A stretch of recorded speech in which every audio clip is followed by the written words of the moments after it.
خوێندنەوەی کتێب سامانێکی گەورە بە مرۆڤ دەبەخشێت تا بتوانێت دوا ڕۆژێکی گەشت لەسەر بنەمایەکی زانستی دروست بکات.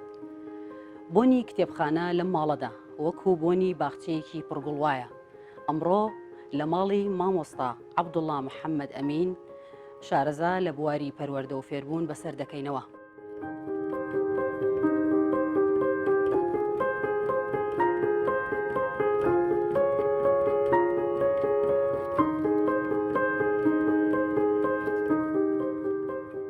کتێبی ئەلفبێ خۆتان نەزانن کە کتێبی ئەلفبێ لە سەرەتاوە لە کتێبەکەی مامۆستا برایم باڵدار بووە، بەڵام تر لە دوایە ئەو کتێبە چەندین ساڵ بەردەوام بوو، تقریباً 50 ساڵ نیوە سەدەیەک بەردەوام بوو لە خوێندن. ئەتر من خۆم ئەلفبێمەوتەوە، مامۆستا بووم بابەتی ئەلفبێمەوتەوە لە ڕاستیە کە بابەتی ئەلفبێموتەوە دەورەیەکی قادە کرایەوە لە بەغا 2 مانگ من لەو دەورە قادەیەم دی گۆڕان و گۆڕانکاری هاتووە ناو پرۆسەی پەروەردەوە. منیش کە هاتمەوە بۆ سلێمانی لە سلێمانی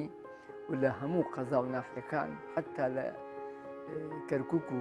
ئەوانش هەر هەموو دەورەمان بۆ کردنەوە لەسەر تەریقەی تازە ڕێگەی وانەوتنەوەی تازەی ئەلفبێ ئەوەمان کردن. لە ڕاستیە تەڵەبات زۆر بوو تیان ئێمە ئەمانەوێ کتێبی ئەلفبێکە لەسەر ئەم تەریقە تازەیە کە تۆ بۆمان باسەکەیت و دەورە کراوەتەوە بۆمان کتێبێکی ئاوادان. منیش مخاوەلەم کرد لە ڕاستیە کتێبێکی ئەلفبێمان ئەم کتێبی ئەلفبێمان ساز کرد و دامانا لە ڕاستیە ئەمە تقریباً ماوەی 13 ساڵ زیاتر ئەخوێنرێ و حتا لە بەغا تەبع کراوەتەوە و لەگەڵ ڕێبەرەکەیە ڕێبەرەکەشی ئەمەیە، چونکە کتێبی خوێندن لە هەموو شوێنێکە چاک وایە ئەبێ ڕێبەری لەگەڵا بێ. ڕێبەرەکە ڕێگەی وانەوتنەوەکان بۆ ئەو مامۆسایانە نیشان ئەوە کە ئەلفبێکە ئەڵێنەوە، حتا مامۆسای ئەگەر زۆر شارەزایش نەبێ بەس ڕێبەرەکە بە وردی و جوانی بخوێنێتەوە ئەتوانێت لە ڕاستیە ئەمە بکە. ئەو ڕێبەرەشی 2 جار چاپ کرایەوە، جارێکیانە ڕۆزارەتی پەروەردە خۆی چاپی کردەوە لەسەر خۆی، جارێکیان من خۆم کرد، یەکەم جار خۆم کردم، لە دوایە یان بە خۆیان عەدەدێکی زۆری لێ چاپ کراوە. ئێستش لە مەکتەبەکانە زۆربەی زۆری وانەوتنەوە هەر لەسەر ئەم ڕێبەرە و ئەم کتێبە ئەوترێتەوە. ئەمە کتێبی ئەلفبێ. تر باسکردنی کتێبی ئەلفبێ و دانانی لە ڕاستیە ڕەنگ بێ زۆر درێژە بکێشێ، بە بەرنمەیەک و 2 بەرنامە تەواو نابێ. کورتەکەی ئەوەیە ئەم کتێبی ئەلفبێ لە ئەنجامی ئەو ڕاپرس و داواکاریە زۆر و زەبەنەی مامۆستانی ئەلفبیا بوو کە داوایان ئەکرد ئەو کتێبە بە پێی ڕێنمایەکانی تازە و بە پێی ڕێگەی وانەوتنەوەی تازە بە کەڵکی خوێندن نایە. لەبەر ئەوە ئەو کتێبە دانرا. هەر لە ڕاستیشە هیچ کتێبێکی پرۆگرامی منهەجی ڕاست نییە زۆر تەمەنی هەبێ، چونکە خۆتان ئەزانن پەروەردە هەمیشە لە گۆڕان و گۆڕانکاریایە. ئەڵێن ئاو بۆسێ گۆڕانکاری لە پەروەردە ناوەسێ. ئەمە لەبەر ئەوە ئەبوایە هەر چەندین ساڵ جارێک کتێبەکان گۆڕن، کتێبی منهەجەکان هەر هەمویان، چونکە کتێب کە نەگۆڕا معناوە پەروەردە ڕکودی کردووە، ینی بەڕاستی گۆڕانکاری ڕووی ناوە. ئەجینات باشترین پرۆگرام و باشترین منهەج ئەو منهەج و پرۆگرامانن کە دائیمە لە گۆڕانان مستەقر نین، سابید نین. لەبەرەوە ئەم کتێبە گۆڕا و ئیستا دوای ئەو کتێبیش کە دانراوەیسە لە بری ئەمە، بەڵام ئەو کتێبە لە ڕاستیە بۆ هەر شتێک پشێ بۆ کتێبی ئەلفبێ ناشێت. بەڵام لەگەڵ ئەوەشە کە دەرچوو من تاقەوشەیەکم لەسەر نەوت، چونکە بڕام وایە کە کتێب ئەبێ دائیمە لە گۆڕانابێ. ئەبێ ئەوەش بزانین کە کتێب پرۆگرام نییە، کتێب وەسیلەیەکە، وەکو وەسیلەکانی کە وەکو دەفتەرەکە، وەکو قەڵەمەکە، وەکو مێزەکە، وەسیلێکە وەکو وەسیلەکان بەکاری ئێنی بۆ فێربوونی بابەتەکە.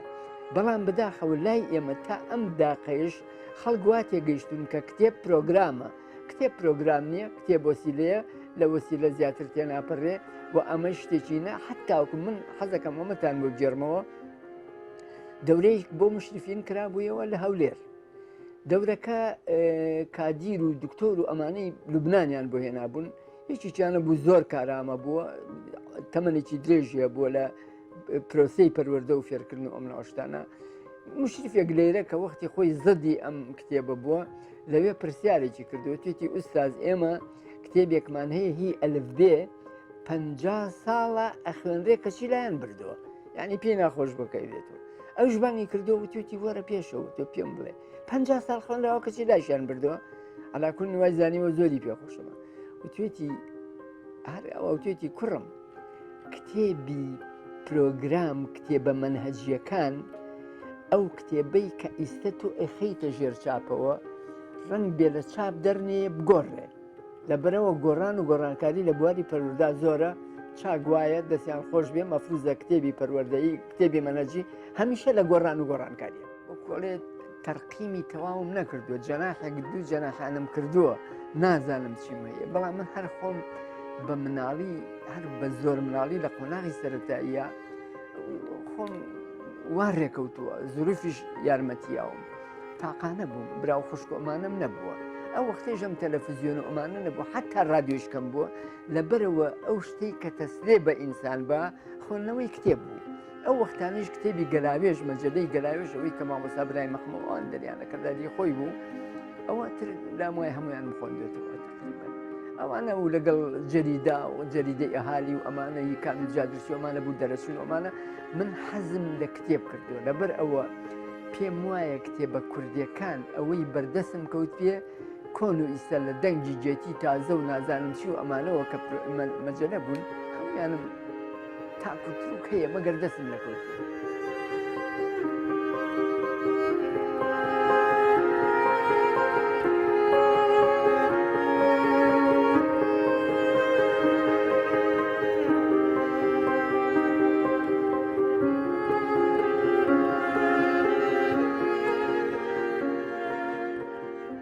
من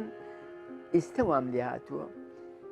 مەیلم بەلای کتێبی فکریا زۆرترە حەز لە خوێندنەوەی فکر ئەەکەم دوورم لە کتێبی مێژوویی یعنی تاریخ و ئەم لە ئەشتانەوە زۆر حەزی لێ ناکەم و ئەتوانم بڵێ مەر حەزی لێ ناکەم بڵێ فکر شت دەدات یعنی فێرت دەکات بەڕاستی بیرت دەکاتەوە حتا ئێمە چاک وایە وەکو وڵاتانی ئەوروپا تربی فکر لە قۆناغی سەرەتایە بخوێنرێ لە مەکتەبەکانمانە ئەوە داوامان کردووە چەندین جار ئێمە ئەڵێن مناڵانمان ئەبێ فێری تربیەی فکر بکەن ئێستا فکرکردنەوە نییە مناڵ هەر مامۆستا چی پێ ئەڵێ و ئێڵێتەوە لە دوایەوە وترەوە هەموو شتێکمانە بەڵام ئەبێ وای لێ بکەین کە فکر بکاتەوە کتێبە فکریەکان تۆ هان بۆ ئەوەی فکر بکەیتەوە بۆ ئەوی لێی بکۆلیتەوە فێرت دەکا هەر بەڕاستی یعنی فێرت دەکا کتێبی فکری ئینسان فێرەکە مێژوەکان ئەترسم بازێ شتێک بڵێم خەڵک پێی ناخۆش بێ بەڵام منەوە ڕێی خۆمە ئەڵێم و توشمە لە بشوێنەکە کتێبی مێژوو زۆر کەمی ڕاستە چونکە خەڵگەی نووسێ ئەوە یەک دووهەم ئەم شاعرە کەی شاعیرێکی گەورەی بەغا معروف ڕەسافی ئەوە کتێبێکی هەیە لە کتێبەکەی ئەڵێ التاريخ بيت الكذب وظلال ومناخ الضلال بيت الكذب ومناخ الضلال منیش پێم وایە کە بەڕاستی مێژوو زۆربەی زۆری ئەوانەی کە ئیجێڕنەوە چەند منسیفیش بوون هەر حقیقەتی ڕاستی زۆر تیانیە ئەو لەبەرەوە من کتێبە ئینەکان وایە کتێبی مێژووش حەزەکەم ئەوانەی کە یادەوەری خۆیان ئەنووسنەوە یادەوەریەکانی خۆیان چونکە یادەوەری خۆی چییە یادەوەری شاعیرێک چیرۆکنووسێک هەر کەسێک کە شتێک نووسێ لەو بابەتانە بۆ خودی خۆی ئەنووسێ ئێستا تۆ شعر ئەڵەی شعرەکە بۆ خودی خۆت ئەڵەی لە حاقەتە خۆ دڵی یادەوەری نووسینی ژیادی مناڵی خۆتە ئەینووسی بۆ ئەوەی لە ئەخیری عمرتە ببێ بە یاسینی کۆتایی عمرت و کە ئەیخوێنیتەوە بیری لەبەر ئەوە کەمترین مبالغەی تیاکەی چونکە تۆ خۆ دەزانێ گەر مبالغەی تا بکەی ئەوە خۆتی ئەوە وانە لەبەرەوە ئەوانەی کە یادەوەر نووسنەکانن ئەوانە زیاتر تاریخین و زیاتر و باشتر شتی تاریخین لەو بارەیشەوە من خۆم لە یادەوەری خۆمە ئەو کتێبەم دەرکردووە بوارێکە ئیش بکەیت نابێ لەو بوارە ببرێیت ئەبێ محاوڵە بکەیت و هەڵ ببەی باشترین زاریاری و معلومات و ئەمانە کۆکەیتەوە لەسەر بوارەکەی خۆت بۆ ئەوەی زاڵبی بەسەریە لەبەرەوە من زۆربەی زۆری کتێبەکانم پەروەردەی جگە لەوەی کە من وەکو شعر لە شعرا حەز لە شعری شاعرە گەورەکانەکەم شاعری گەورە مەسەلا بۆ نمونە گۆران پارچە شتێکی هەبوو بێ لە بنی دنیا کۆم کردوێتەوە تەنانەت زۆر شتیان لە من وەرگرتووە کە کاکەی فەلاح بەڕەحمەت بێ پێشەوەی دیوانەکەی دەرچێت دەفتەرێکم نابوو ینی تر هەموو شتە کۆنەکانیەوە ینی بۆیە پیشانم بانە ئیسە بۆم نادۆزرێتەوە ئەوانە هەمووی لە منەوە من هاتوومەتە چاپخانەی ژین کە گۆران سەردەمێک لەوێ بووە محاولەم کردووە ئەوەی کە بەرپرسی ئەوە بوو ناوی حەمەسەعید بوو بردوومەتەوە بۆ چاپخانەی ژین قەلەندەرخانەکەی پیرەمێرد لەوێ ژینەکانی سەردەمی گۆران چی هەبووە دەرمێناوە لەبەرەوە کردبووم لە ناو دەفتەرێکەوە کاکەی فەلاح و ئەوان کە دوایی ویستیان دیوانەکەی ئەوە بۆ شکلە دەرچێتوەمانە زۆربەی شتەکانی ینی این نەبێ بەڕاستی خەتی خۆی لەسەرەکەت ئینی کردو لە من یعنی من ناونەتیەوە ناشتان اینجا شعرەکانیشم زۆر پێ خۆشە شعرەکانی گۆران لەگەڵ نزار قەبانیا لەگەڵ هێمنی شاعرە ئەوانە بەڕاستی شعرەکانیان واقعین و شعرەکانیشیان پەروەردەین فێر دەکە یعنی شت بۆ جیاوێ مەسەلا من لەو ڕۆژانە بە ئەمەشتان بۆ بگەرمەوە گەر مەجالتانە بێ لەو ڕۆژانە لەم ماوەی چەند مانگێکی کەمە لە هەڵەبجا هینێکرا لەسەر گۆران یادەوەریان کردەوە منیشیان بان کردبوو چوون لەسەر لە پێشەکەەوە تایتڵی گەڵواسرا بوو کاڵێ گۆران شاعری جوانی و سروشت من وتم وەڵڵی گۆران بە تەنیا شاعری جوانی و سروشت نییە شاعری هەموو شتێکە ئەوان لەوە چێ مەبەستیان ئەوە بوو بێ بازێک نەک هەموو مەبەستیانەوە بێ کە شعری نیشتمانی و ئەمانەی نییە من بە هەمویانم وت پڕی بوو لە خەڵکۆمانە باسم کردوتم سێری ئەم شعرەی گۆران کرد گۆران ئەوەنە عەجیب بووە بەس سەیری بکەن و مقارڕ بکەن لەگەڵ شعریکە ئەم باسی کوردستانەکە ئەڵێ کوردستان جێگامی جێی هەزار ساڵەم پەروەردەی ناو دۆڵ و پەروەردەی ئەم دۆڵ و سەرنووت کەویاڵەم هەناسەم تێربوونی بای کوێستانتە دوولێوەم پاراوی بەفراوانتە سەرنجم ڕاهاتووی زیوی زەرکەفتە بە زەردەی سەر بەفری ئێوارە وەختە واز لەوە بێنە وەرە خوارەوە بۆ مەسەر نیشتمانێکی ئەڵێشی ئەڵێ قوڵپێ با خوێنی ناو دەمارەکانم بە کوردستانەڵێ قوڵپێ با خوێنی ناو دەمارەکانم بە زەبری عەشقی تۆ ئەییا ئەزانم عەشقی تۆ ئەی دایکی خۆم و هاو خوێنم هەر لە پشتی باوکا چوەتە هەوێنم ئەشچێتە هەوێنی کوڕ و کوڕەزا تا تاقێ کورد مابێت لە چیای بەرزە وتم پێم بڵێن کام شاعیر توانیوێتی ئاوا پەروەردەیانە خەڵک پەروەردە بکە بە هەستێکی نیشتمانی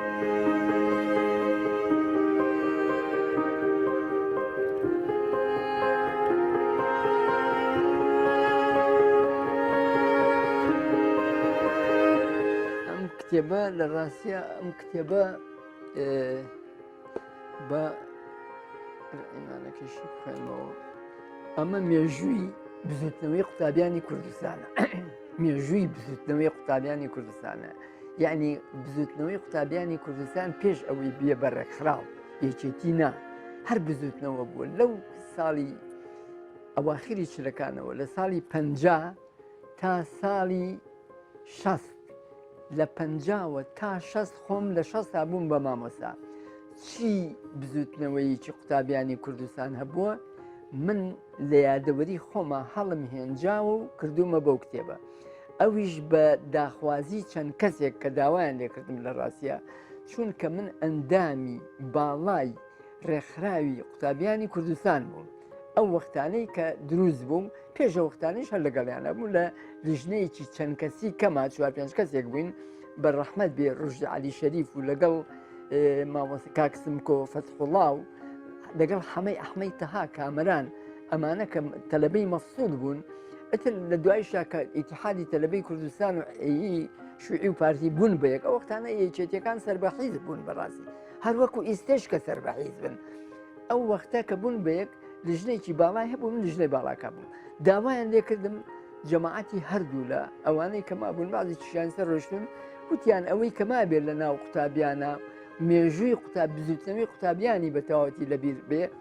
ڕنگ بێ من و تۆ چەند کەسێک بن و قاری حاجی مرزاکەریم ئەو زۆر ئیلحاحی کرد کە ئەو کتێبە دەرکەین بەداخەوە ئەو خۆی ئەمری خۆی کرد بەڵام لە یادەوەریەکانە شتێکی باس کردووە تا حەدێک ئەتر من هەڵسام لەسەر خواستی ئەوان بۆچیش بۆ ئەوەی ئەگەر یەکێک بیەوێ دیراسە لێکۆڵینەوە لەسەر بزوتنەوەی قوتابیانی کوردستان بکە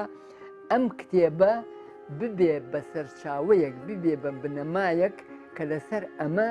دیراسەی بزوتنەوەی قوتابیان و ڕێکخراوی قوتابیانی کوردستان بکە لە مێژووی لە بیدایەتی پەنجاکانەوە تا ساڵی شەست چونکە دوای شەست من لە قوتابێتی نەماوم بووم بە مامۆستا و ئەمانە بۆچیش بەچی مەبەستی ئەمەم دەرکردەوە من ئەمە لە کۆی دیوانەکەی خۆم دەرمێناوە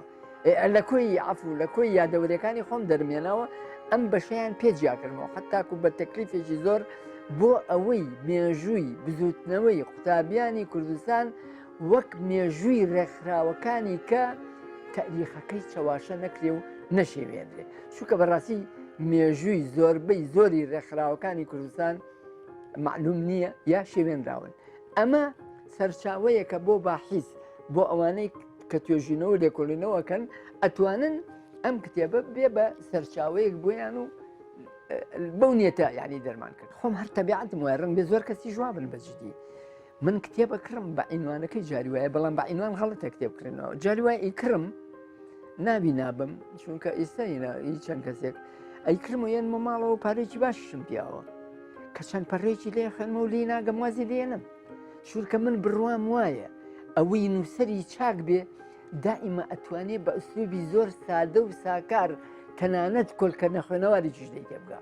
بەڵام تۆ ئەبینی پڕی کردووە لە بازێشت و ئەمانە ڕەنگ بێ خۆشی دەی تێنەگا من ئەو کتێبانە کە ئەیکڕم هی نووسەرە بازێ نووسەری گەورەشە ئەی خەمە ئەو لاوە بەڵام خۆی هەموو گەورە نووسە گەورەکان پێیان وایە ئەوانەی ئەو کەسانی کە شتیان پێ بێ نووسەر بن خوێنەوار بن دائیمە ئوسلوبیان زۆر سادە و ساکارە بۆ ئەو کەسانە ئەنووسن کە کۆلکە نەخوێنەوارن حتا من بڕوام وایە لەسەر فیزیا بنووسی ئەو کەسەی ئەگەر خۆی فیزیاوێکی زۆر بەقوت بێ ئەوەنە ئاسانی ئەکا خەڵک بە ئاسانی دەی تێ بکە لەبەر ئەوە حتا شعرێکی ڕسووڵی حەمزە تۆفەیە لەسەر ئەوە ئەڵێ ئەجمەل و جیراری جیرار یعنی گۆزە ئەجمەل و جیراری تەصنع من طین عادی باشترین گۆزە لە قوڕی ئەتیادی دروستەکرێت وأروع الأشعار من كلمات بسيطة باشترين جوانترين ناسكتينش شعر وشعرية كلماتي بسيطة توسيني زارود باش دودي الريبوبلم رنگ بخوشي بقريتو بفهم قيناك بيلم باش اگر كان إنا باني مثلا أو يجي قبيني لو إن أنا خوشي كردوتو بنا إقوامانا ألي إذا سألوك يوما لماذا قصصت شعرك الحريرة قولي لهم بكل عنفوان أن من يحبني يحبه قصيرا تشيبكم أوي كمني أبي حزكا كرد بي أمانة شن أما من بيم وايا قتابيشي ششي سرتاي بحافر عربي بوبي أزالي أكا أي بوشي الشعر كاني نزار قباني لما على كردكانا لما على خنوار كردكانا زۆر و زەبەنەیە ئەوتە من فەرجەم دیوانەکانیم هەیە ڕەنگ بێ هەر بە زۆر کەم خوێنەواریشم لیان گەشت بووم و کڕیم نۆم ڕۆشتان لەبەر ئەوە سادە و ئاسانە لەبەر ئەوە من ئەوە لەسەر پرسیارەکەی تۆ پێم وایە هەر کتێبێک کە ئەی خوێنیتەوە و لێی نەگەشتی یەکسەر کەلایە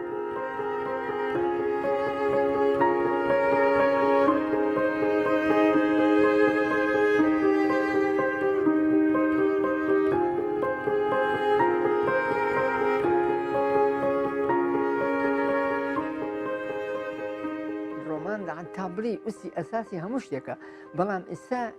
ئەو مینیماڵەکان هەیە ئەوانە ئێستا ئەوان ئەڵێن ڕۆمان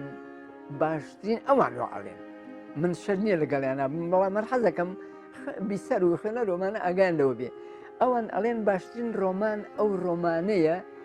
کە ژمارەی وشەکانی لە 55 وشە تێنەپەڕێت هەر ئەوەی لەپی دەستێکە یانی ئەوان واڵێن بەڵام خۆی سیفاتی ڕۆمان ئەوەیە کە بەڕاستی دوور و درێژەوە نیە بەڵام من لەگەڵ ڕۆمانە حەزە ڕۆمانەکە من نازانم خۆی کەی بووە بۆ ئەسای ڤیکتۆر هۆگۆم خوێندوێتەوە ئێستا ژناوی ئەکتەرەکانی ناوی جان فەڵجانە و نازانم جافێرە و نازانم کۆزێتە و هەمویانم لە بیرە و هەمووشیان بەجددی مووقیفەکانیان لێتەوە بیرم لەبەر ئەوە تۆ ئاگا لێبێ ئیسە زۆر لە مرەبێ گەورەکان ئەڵێ ئاگاتان لێبێ تا ئەتوانن لە کتێبا بخوێننەوە نەک ئەم شتە تازانەی کە هاتووە ئەم ئایپاد نازانم ئەم شتانە چونکە ئەڵێ کە مەکتەبە هەبوو خۆ کە سەیری مەکتەبەکە ئەەکەیت هەموو جارێک کتێبەکان لەگەڵ تا ئەخوێننەوە ئەوەی کە خوێندوێتەوە فعلا سەر تۆ من سەیری کتێبەکەکەم ئاوایی یەکسەر ڕستە و دەر هەموو شتەکانیەتەوە بیرم ئەی خوێنمەوە ئەوان ڕێیان وایە نووسرە هەرە گەورەکانی دنیا کە باشترین خوێندنەوە ئەو خوێندنەوەیە کە لە کتێبا بخوێنیتەوە دووهەم تۆ کە لە کتێبە ئەخوێنیتەوە ئەگەر هاتوو خەتی قەڵەمێکە بەدەستەوە بۆ خەتی یعنی مشارەکەی لە دانانی کتێبەکە تا ئەڵێ مناڵە فێری خوێندنەوە بکە و مەی خەرک مەکتەب تەسەورکە ئێستا ئەوان داوا ئەکەن کە زانکۆ و جامیعا و خوێندرگاکان هەر نەمێنێ چونکە ئەڵێن هیچ کەسێک ئەندازەی کتێب و خوێندنەوە خەڵک ڕۆشنبیر ناکە تۆ هەر بۆ نمونە سەیری سیاسەتمەدارەکانی خۆمان بکە هەیە نەشایەدەیەکی زۆر زۆر کەمی هەیە هەر هیچی نەخ بەڵام ڕۆشنبیرێکە لەوەی کە دکتۆرایە ناوتە ڕۆشنبیرترە لە هەموو دنیای شاوایە حتا ئەوانەی کە گۆڕانکاریان کردووە لە بواری پەروەەردە زۆربەی زۆریان ئەو کەسانن کە بە جدی خۆناغی سەرەتایشیان تاو نەکردووە ئەمەی لێرە عەباس مەحموود عەقاد ئەو کتێبەی کە لەویایە خۆناغی سەرەتایی تەواو نەکردووە دکتۆرەکانی فەلسەفە داوای لێ ئەەکەن محازەرەیشیان بۆ بڵێتەوە لەسەر چی لەسەر نەزەریەی نسبی ئەنیشتاین لەگەڵ نەزەریەی سەبەبیەی غەزالی بۆیان نەڵێتەوە ئەتر هەموو ئەوان ئەوان منیان قوتە بێ ئەڵێ ئینجار لە دوایە ئەو دکتۆر ئەنیز مەنسوورە ئەڵێ کەوکەو زۆری نەبێ ئەڵێ لێرعەلەم ئامادە بووان ئەوەش بزانن کە جەنابی عەباس مەحموود عەقاد خۆناغی سەرەتاییتەوە هیچی کە لەبەر ئەوە ئێمە هەمی پەروەەردە ئەبێ ئەوە بێ هەمی ئێوە بەرنامەکەتان ئەوە بێ کە مناڵ فێری خوێندنەوە بێ کە فێری خوێندنەوە بوو ئەتر وازی لێ بێنە خۆی پێ ئەگا بەڕاست مەکتەب و ئەمانە ممکن نییە خەڵک فێری خوێنەواری بکەن فێری ڕۆشنبیری بکەن بیکەن بە کەسێکی ڕۆشنبیر لە ناو کۆمەڵگا ڕەنگە پسپۆڕێک بەربگرن ئەو ژەوەتە جۆمەسچیەکەی ئەوەی لە مەشهورە ئەوروپیەکە عمری سەو ئەوەنە ساڵە ئێستا ئەڵێ دنیا پڕ بووە لە پسپۆڕی بێسەوات یعنی دنیا پڕ بووە لە پسپۆڕی نەخوێنەوار ئەوروپا ژوای دەهاتەوە وەکو لای خۆشمان وایە خۆشەویستان دوای ئەوەی بە خێرایی گوزەرێکمان بەنێو باخچە پڕ ڕزانیاری و بۆن خۆشەکەی مامۆستا عەبدوڵڵا کرد تا بەرنامەیەکی تر و کتێبخانەیەکی تر بەخواتان ئەسپێرم